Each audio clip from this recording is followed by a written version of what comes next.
na lang po yung kanilang natitira pang mga ari-arian. Yun nga pong gustong mangyari ng mga sister-in-law na Opo. hatiin na yung ari-arian, ibenta na yon, tapos ngayon sila na, yung proceeds noon, sila na lang magmamanage. Tama, ma'am? Lola Emelinda, Po. yung pong suggestion nito mga sister-in-law mo na i-dispatcha na po yung inyong pong mga kayamanan at yung kalahati na portion is ibigay dito sa sister-in-law mong dalawa, sila daw ang magmamanage ng pera ni Lolo at sila na raw bahala mag-alaga kay Lolo. Kasi asawa ko yan. Ako may karapatan dyan. Hindi sila. Ano magiging karapatan mo? Sinasaktan mo nga, ayaw na siyang makisama sa'yo. Hindi naman yung nakitang sinasaktan ko. Yan, haka-haka lang nyo. Hindi namin nakaka sa kanya mismo galing. Gano'ng kasakit yun para madinig sa kapatid namin ganon.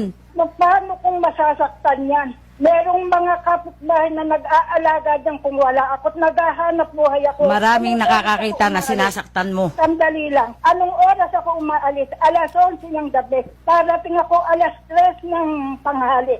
Ang gagawin ko dyan, matutulog ako para naman may lakas ako uli mamayang gabi. Itinaguyod ko yan na pina-hospital ko na nag-iisa ko. May kayo hindi nyo ako dinamayan. Yan ang mga bintang nyo sa akin. Lahat naman kami mga hipad nyo. Ganyan ang trabaho nyo.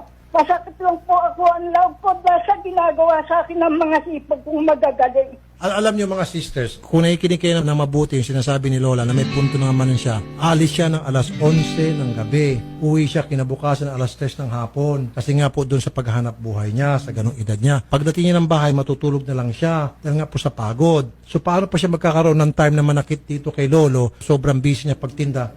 At ba't ko kayo nakangisi? Ang ano po namin kasi, sir, dapat po na hindi naman na siya umalis ng bahay at alagaan niya si Dico O kaya po, kinuha niya ng katulong na mag-aalaga at bayaran na lang niya kung talagang sila naman may pera. May punto kayo dyan. Opo. Sige.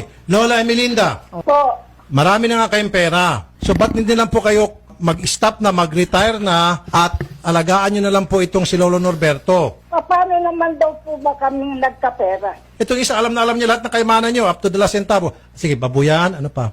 Yung mga sanglang lupa. Sige, ano pa? May 3 motor sila. 3 motor, o ano pa? At saka po iyan, sir, alam kong maraming pera nakalagak sa pamangkin niya. Mga magkano po siguro sa palagay nyo? Meron 2 milyon eh. Oh, maraming ang pera ditong involved. Sir, magkakaroon po ba ako ng milyon-milyon? Talbos lang ng kamote itinitinta ko. Kahit po ngayon, sir, pumunta kayo sa bahay namin, wala akong makikita yung dala ng kahirapan ko. Lolo Norberto, wala na ho ba talagang pag-asa na mapagbati kayo ni Lola Emelinda at meron pong, huwag niyong